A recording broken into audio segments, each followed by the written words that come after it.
므낫세 지파에게 기업이 분배되었습니다. 므낫세 지파는 이미 요동강 동편의 길르앗과 바산, 꽤 넓은 땅을 기업으로 받았습니다. 하지만 이는 므낫세 지파의 반절을 위함이었고 나머지 반절을 위한 기업이 이제 정통대로 제비를 뽑아서 분배가 되고 있습니다. 그렇게 제비를 뽑아서 기업이 분배되니 오늘 성경이 기록하기를 아세르에서부터 세겜 앞 믹므다까지 그리고 가나 시내로 내려가서 그 시내 남쪽에 이르는 꽤 넓은 땅, 넓은 땅을 분배를 받게 됩니다. 근데 므낫세 지파에게 땅을 분배하는 과정에서 다른 지파와는 다른 특이한 점이 있습니다. 여호수아 17장 3절과 4절 말씀 우리가 함께 보시겠습니다. 3절과 4절입니다. 헤벨의 아들 길라스의 손자 마길의 증손 므낫세의 현손 슬로브앗은 아들이 없고 딸뿐이요 그 딸들의 이름은 말라와 노아와 호글라와 밀가와 디르사라. 그들이 제사장 엘르아살과 눈의 아들 여호수아와 지도자들 앞에 나와서 말하기를 여호와께서 모세에게 명령하사 우리 형제 중에서 우리에게 기업을 주라 하셨다 하매 여호와의 명령을 따라 그들에게 그들의 아버지의 형제들 중에서 기업을 주므로. 여러분도 아시는 바와 같이 이스라엘에서 여성, 딸들에게는 재산의 상속권이 없었습니다. 그렇기에 기업은 기본적으로 남성 자손들을 중심으로 그렇게 분배가 들어가게 됩니다. 하지만 므낫세 지파는 특이하게도 여성 자손들, 오늘 성경에 기록하기를 헤벨의 5딸 말라와 노아와 호글라 밀가 디르사에게 기업이 분배되고 있는 그 모습을 우리는 성경을 통해서 보게 됩니다. 이는 앞서 민수기 27장에서 모세를 통해 하나님께서 약속하신 것으로 그녀들의 요구로 인해 이스라엘은 여성을 위한 상속법이 마련이 됩니다. 우선적으로는 아들에게, 그리고 그 다음으로 아들이 없으면 딸에게, 딸이 없다면 형제에게, 형제가 없다면 가장 가까운 친족 순서로 그렇게 땅 상속이 이루어지게 됩니다. 그렇게 므낫세 지파의 반절은 요단 서편에서 아비에셀, 헬렛, 아스리엘, 세겜, 스미다의 남성 자손들에게, 그리고 밀라와 노아, 호글라, 밀가, 디르사 이 여성 자손들에게 총 10분기씩 므낫세 자손 반절에게 분배가 들어가게 됩니다. 거기다가 요단강 동편에 있는 땅까지 친다면 므낫세 지파의 땅은 굉장히 넓어지게 됩니다.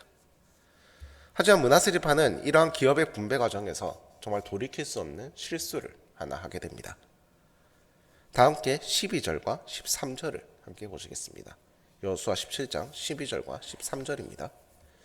그러나 므낫세 자손이 그 성읍들의 주민을 쫓아내지 못하매 가나안 족속이 결심하고 그 땅에 거주하였더니 이스라엘 자손이 강성한 후에야 가나안 족속에게 노역을 시켰고 다 쫓아내지 아니하였더라. 므낫세 지파는 자신들에게 분배된 기업에 거주하던 가나안 족속들을 쫓아내지 못했습니다. 이는 가나안 족속을 진멸하라고 하신 하나님의 그 명령에 저촉되는 행동이었습니다. 이들이 왜 그렇게 했을까요? 가나안 족속들에게 갑자기 연민이라도 느낀 것일까요? 갑작스러운 침략으로 쫓겨나게 된 가나안 족속들이 불쌍하게 생각이 된 것일까요? 아닙니다. 이들은 그저 자신들의 힘에 취해서 기bad하고 나태해졌던 것입니다. 가나안의 정복 과정에 있어서 므낫세 반지파는 요단강 동편에서 땅을 분배받는 것을 대가로 르우벤 지파, 갓 지파와 함께 가나안 정복 전쟁에 있어서 선봉에 서게 됩니다. 그만큼 활약할 기회 또한 많았을 것입니다. 그렇게 정복 전쟁이 어느 정도 마무리되어가는 이 시점에서 자신들의 힘에 대해서 오만해진 것입니다.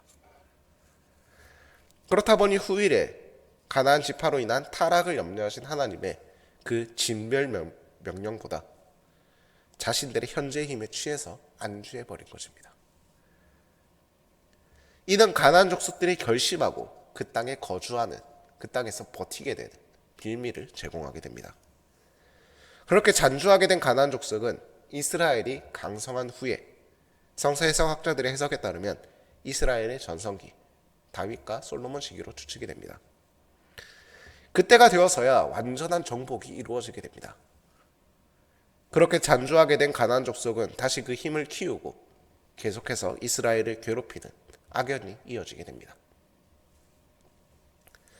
그 와중에 꽤 넓은 기업을 분배받은 므낫세 지파와 에브라임 지파, 요셉의 자손들은 여수아를 찾아오게 됩니다. 이들은 다른 지파들과 달리 야곱의 아들의 이름이 아닌 그 손자 요셉의 아들의 이름을 잇는 자들이었기 때문에 같은 아비를 둔 만큼 서로 가까웠던 것으로 보입니다.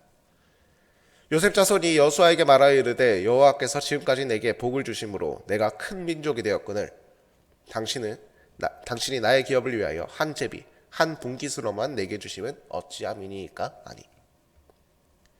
쉽게 말해서 자신들의 크기와 활약에 비해서 배당받은 기업이 적다는 것입니다. 이들의 요구는 자칫 정당해 보입니다. 므낫세 지파는 분명 선봉으로서 활약했습니다.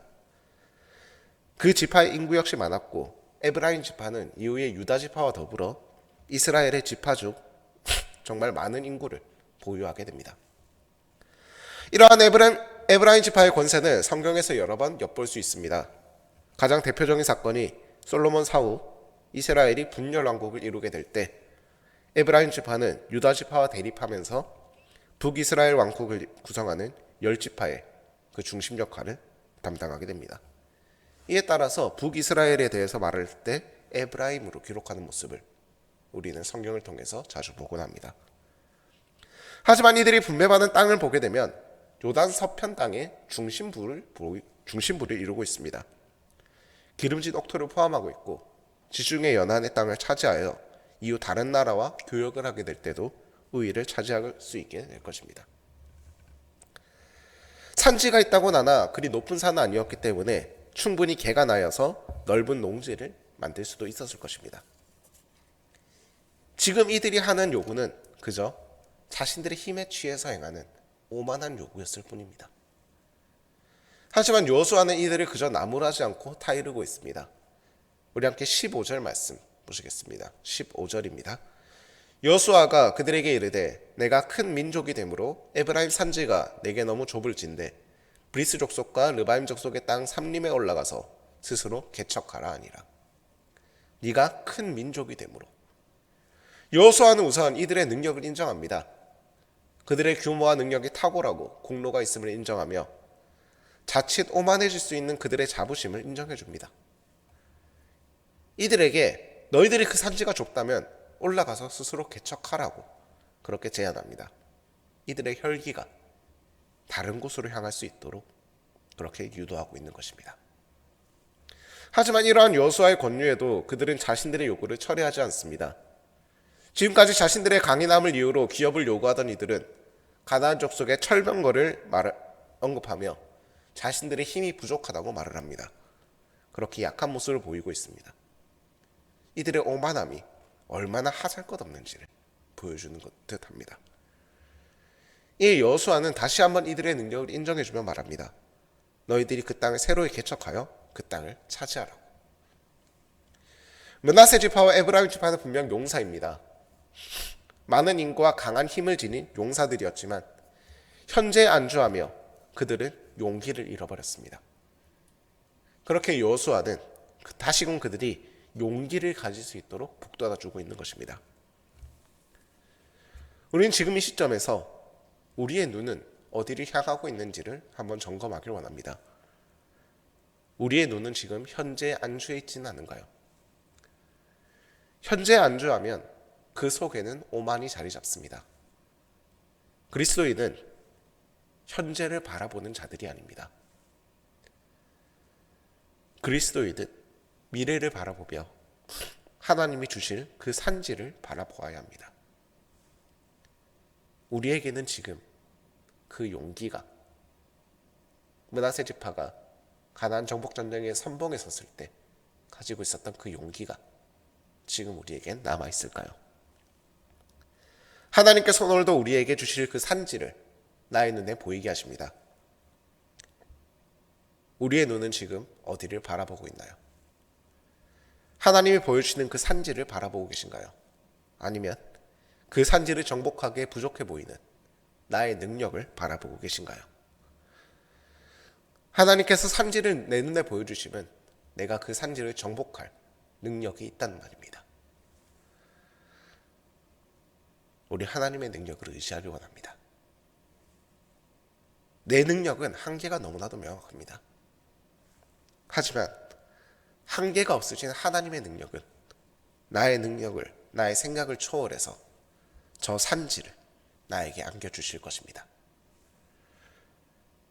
현재가 아닌 미래를 바라봅시다. 그렇게 더욱 주님께 충성합시다. 그런 우리 그리스도인의 발걸음을 내딛는 우리가 될 수 있기를 오늘도 우리를 승리로 이끄시는 주 예수 그리스도의 이름으로 간절히 소원합니다. 함께 기도하겠습니다. 사랑의 주님 감사합니다. 오늘 주님께서 므낫세 지파를 통해서 나의 능력을 바라보며 현재 안주해 있던 나의 모습을 돌아보게 하심에 감사합니다. 아버지 하나님, 주님께서 므낫세 지파에게 많은 복을 주셨습니다. 많은 땅을 주셨고 또 좋은 땅을 주셨습니다. 하지만 이에 만족하지 않았고 나에게 받은 기업이 너무나 적다고 나의 힘에 취해서 오만한 요구를 하였습니다. 주님, 그런 우리에게 주님께서 말씀하십니다. 저 산지를 정복하여 개간하고 개척하라. 하지만 그러기에 나의 능력이 너무나도 부족해 보입니다. 저들은 철병거리 가지고 있고 우리는 지쳐서 아무것도 할 수 없을 것 같습니다. 주님, 내가 나의 능력이 아니라 주님께서 정복하라고 하신 저 산지를 바라볼 수 있도록 나의 눈을 들 수 있는 그 힘을 허락하여 주시옵소서. 나의 능력은 너무나도 부족합니다. 저 철병거리 이길 수 없을 것 같습니다. 저 산지로 오를 수 없을 것 같습니다. 하지만 주님께서 말씀하십니다. 저 산지를 정복하라고. 나의 능력이 아닌 주님의 그 말씀을 의지하기에 내가 그 산지를 오르려고 합니다. 그 산지를 정복해 보려고 합니다. 나의 발걸음 주님께 축복하여 주시고 나의 손을 잡고 이끌어 주시옵소서. 주님께서 오늘도 우리에게 승리를 약속하십니다. 내 능력이 아닌 주님의 능력을 의지할 때 오는 그 진짜 승리를 맛볼 수 있는 우리 그리스도인이 될 수 있도록 주여 인도하여 주시옵소서. 이 모든 기도 오늘도 우리에게 승리를 약속하시는 주 예수 그리스도의 이름으로 기도드립니다. 아멘. 주님께서 가르쳐주신 기도로 오늘 새벽 예배를 마치겠습니다. 하늘에 계신 우리 아버지, 아버지의 이름을 거룩하게 하시며 아버지의 나라가 오게 하시며 아버지의 뜻이 하늘에서와 같이 땅에서도 이루어지게 하소서. 오늘 우리에게 일용할 양식을 주시고 우리가 우리에게 잘못한 사람을 용서하여 준 것 같이 우리 죄를 용서하여 주시고 우리를 시험에 빠지지 않게 하시고 악에서 구하소서. 나라와 권능과 영광이 영원히 아버지의 것입니다. 아멘.